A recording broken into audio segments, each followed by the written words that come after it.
And we're live. Okay, so here we go. So, Dominion. Yes. So, We were at we were talking about the Holocaust, the Holocaust when like you do. yeah. Oh damn. um. Uh. Who? There was that guy that stood up. Who mentioned. Um. He. He mentioned the people who are being slaughtered and killed In Africa. in Africa Yeah. by various countries like who did he say? China, Canada, and the United States because of He the said the famine. U.S., Israel, Uh huh. England, And Canada, I and believe. Canada was one? I think he said Canada. I'm not Okay. sure. We don't want to go accusing countries of things, but allegedly, anyway, Mm-hmm. some countries, the U.S. and Israel were two of them, and I think England was one of the other ones. In fact, I'm pretty certain. But yeah, so he was making that. What were you saying? He was taking the opportunity to mention like yes, this is like a vegan convention, and like let's also use our voices or our community to bring light into a different issue, right? And I think as performers and then as like vegans, we have that ability to bring light to other issues. Like how does I think I think it's easy to care about any kind of issue for us, you know, like we start with animals, which is still something that is not like very well known. You know, people still protest like animals being eaten every year. People Yeah. protest, you know, like overfishing, like very common like things that people can get behind, right? Workers' rights, women's reproductive Yes, you issues, know, gay rights, uh, immigration. exactly things that are like current, um, you know, on top of the news that you see. But when you're vegan, I like to say like you kind of start at the bottom, you know. Everything after that is like it's game, you know. Like I don't think there's anything that we can't be aware of and fight for and be like, you know what? Yeah, I also want to be a part of this. Like I also want to shed some light on this. And I think he took that opportunity to do that. You know, like that's something I didn't know about at that time. Yeah. And I So. certainly, it's kind of like, there was a time when all of us in that room, almost all of us, because there's those few people that are born vegan, but what would be so funny? We're all born vegan and the rest is choices, yeah. I'm gonna redo that song. Uh, there we go. We're on it. Trademark. But copyright. So I think it was great that he was using that opportunity to remind us that like this is going on to people as well in other countries, and we're not talking about it. But I think it kind of brings up a point where a lot of people always try to say like, oh well, I can't care about more than one thing. Like, oh, let's just focus on the animals first. Let's ignore, like other, like no, like gay rights does it. So there are those vegans who will say, well, I only care about the animals, and it's like that's not how compassion works. Like that, when you're limiting your compassion, it's not compassion, it's favoritism. It- yeah. I'll say it. Yeah. And I find that the more I care, the more I put myself out there for a cause. It's like when you learn languages. They say learning your first foreign language is the hardest language to learn. So I grew up speaking English. I learned Spanish in high school. Took a lot to learn a second language. But the third language, it's a lot easier to pick it up because your brain is already used to remapping and figuring it out. So once you've learned a second language, picking up a third or fourth or even fifth gets a lot easier. I think I find the same to be true of causes because there's I was part of a panel discussion yesterday with Patrice Jones, and we were Yes. talking about queering the animal rights movement.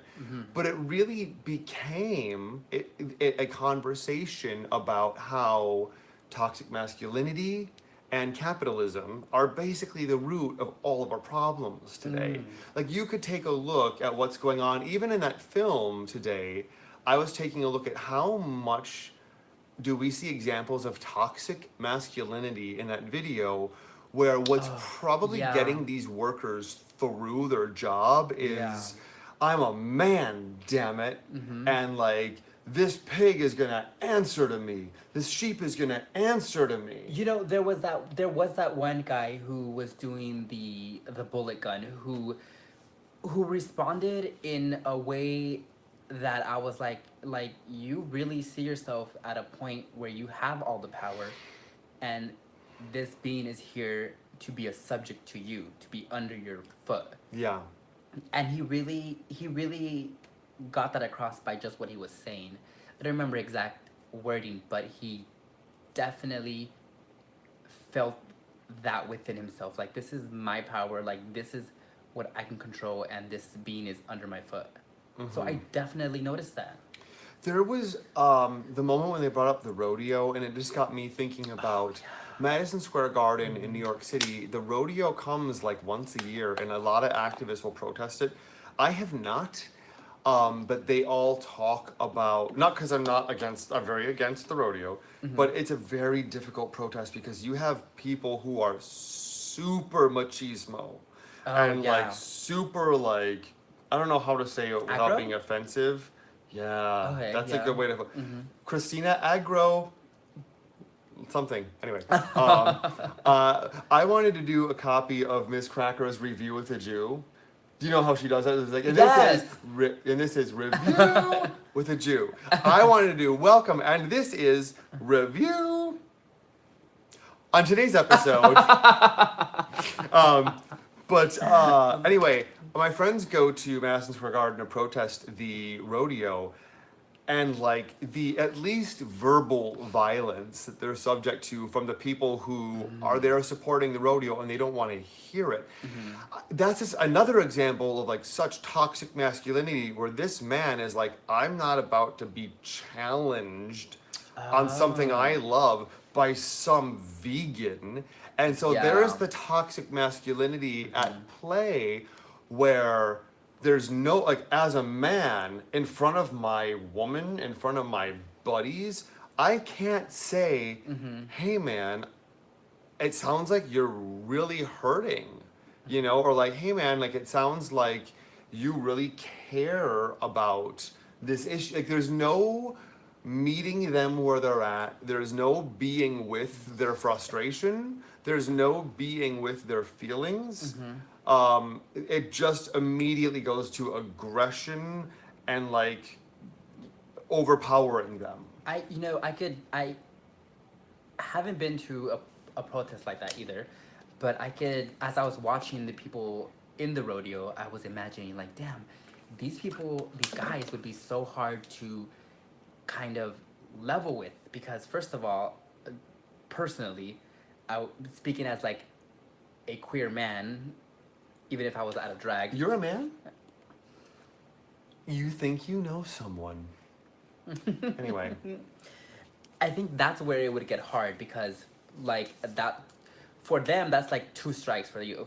First of all, you're a vegan coming for them, and then you're a gay man coming for them. So they're like, no, you have no idea, like, you're not gonna come from my masculinity in those 2 ways. Exactly. And they're not about to be shown up by an F word. You Exactly. know? So Guard is like way up here already.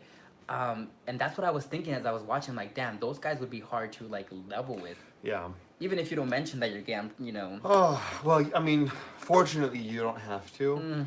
But anyway, one closing thought that I just wanted to say is, if I had gotten up during the Q&A well, I did get up, I just didn't go forward to confidently grab the mic. But I thought, and maybe I'll say it tomorrow when I do when I host the closing night entertainment, I wanted to acknowledge all the activists in the room who made it through the whole film. Sean Monson started with a quote from Gretchen Weiler, who founded the Genesis Awards, which is like an awards ceremony for people in the media or the public eye who use their celebrity to advance animal causes.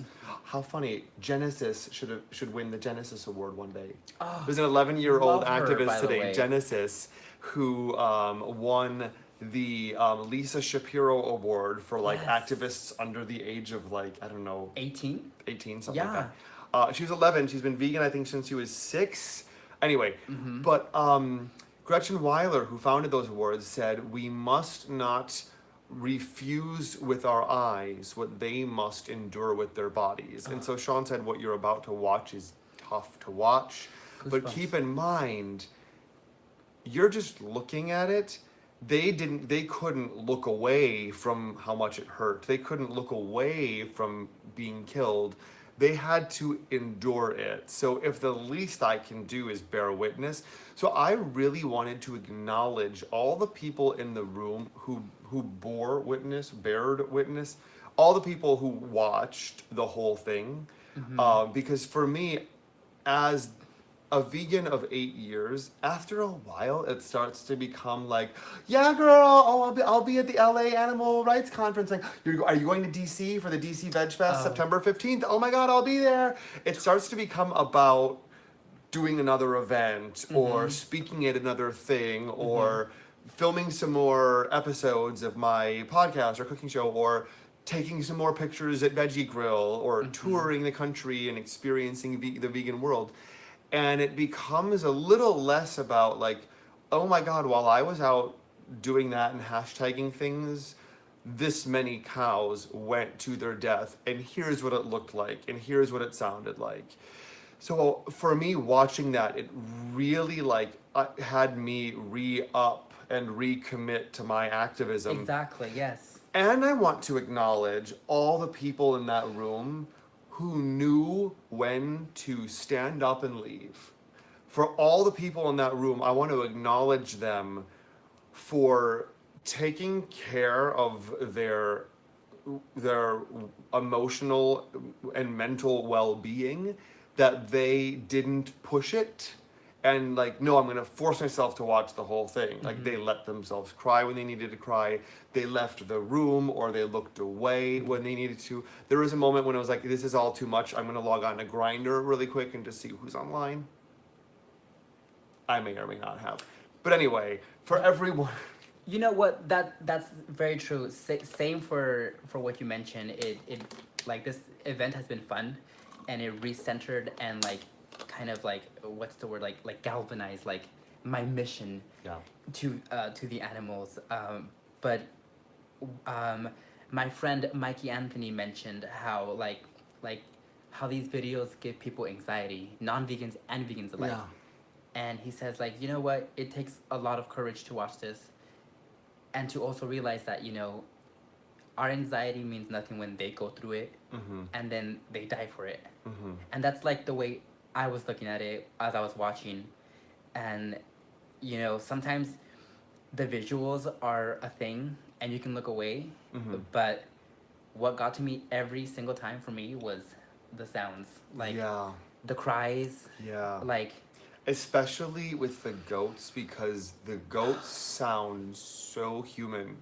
Their vocalizations sound so familiar. A goat terrified and screaming, it just hits too close to home. It sounds very like human. And yet at the same time, I can already think of friends of mine who I'm like, so-and-so could not and should not watch this footage at this time. Like people who have tough. suffered post-traumatic stress, people who have like experienced violence. Like I also acknowledge that there are people who can't watch this footage. Sometimes I was thinking like, oh my God, I would love to post this in my Instagram story so that it just pops up so people have to deal with it. But I have done that and people have messaged me like, I need to unfollow you because I can't be traumatized by that. And so I have to realize that like this is traumatic, and if I'm ever gonna try to share it, like I gotta let people consent to seeing it, because I'm not vegan today because someone showed me graphic animal rights footage when I didn't want to see it. Now I'm not saying that you can never do that. I've always had this fantasy. There used to be this Burger King on like 39th and 8th or 40th and 8th, somewhere. And it was right on the corner with like all glass. So people would sit at the counter, which was also made of glass, and they'd be eating, but they'd be looking out at the street, and like right in front of them is a pane of glass window and just the sidewalk on the other side. And it would be so easy while they're eating. Look at me. You're eating a burger. Look at me. Look at me. You're eating a burger, and I'm like up against the glass, like bam. Jesus. Bam. And just showing you like a video, like this is beef. this is what you're eating. I've kind of wanted to do that, and I'm not saying I won't. One day I still might, but You know, it's funny that you mentioned that and how there should be like a sensitivity to it. But I'm on the opposite spectrum, not against it, but I'm just saying like that's actually how it happened for me. I remember being a Really? little kid and remembering those like those pet videos by with that song with what was it, Sarah McLachlan? yes, You know, I'm like, no, change the channel. Yeah. Like I can't watch this. Yeah. And it wasn't until like I decided, you know what, let me sit through this and like actually watch it. I didn't finish it. It was like right then and there I decided to go vegan. Like oh my god, that's kind of how it worked for me, and I think I don't know if everyone's like brave enough to do that for themselves, you know, because yeah. I also think of like who are the people who can watch this and continue to like not be vegan. But even then, you in that moment had the opportunity to choose to look. That's true. Like it was on the TV, That was my choice. and you were like, you know what, I'm gonna look away. I can't. And then you knew when you could. So that I was don't know. that's true. That was my choice. That's Maybe like, I'll hold up the footage and say like, what you're gonna see is graphic in 3, 2, 1, and then give them the chance to look away. I don't know. But to be more on that in a future video. Anyway, I should do more of these whenever I am with a fellow vegan drag queen Yeah. for long enough. We should do a little sit down and have a little chat. I'm actually hoping we can do more of this. Well, let's do more. Okay. For now, thank you guys so much for watching. Don't forget to like and subscribe and give a thumbs up. With a nail on it, maybe. I mean, would it kill you? It did me. And also, share this video if you think anyone that you know might like to hear more about what we said today. Also, this is the part 2, so the part 1 got cut off, so there's the part 1 and the part 2, so share them both. And They might be at different angles, but that's why. right, well, I mean, you know, we gotta find our light. And also, lastly, and most importantly, you're welcome. So there's that. For all this. That was a bad mouth pop. Anyway, but on that note.